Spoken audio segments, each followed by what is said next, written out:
Чтобы записаться на вакцинацию от COVID-19 на портале госуслуг, можно перейти через этот баннер на главной странице меню выбора услуги.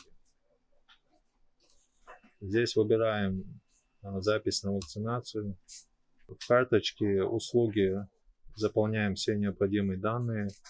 Регион Чеченская Республика. Кому необходимо записаться на прием, мне или другому человеку. Это могут быть члены семьи человека, его дети. Заполняем данные, которые не заполнены. Номер полиса, серия полиса обязательного медицинского страхования. Нажимаем «Далее». Если на данный момент портал не работоспособен, мы можем записаться в лист ожидания.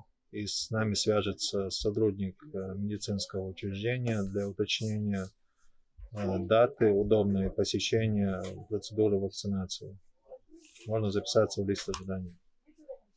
Далее выбираем медицинское учреждение, которое собираемся посетить. Выбираем удобную дату и время приема.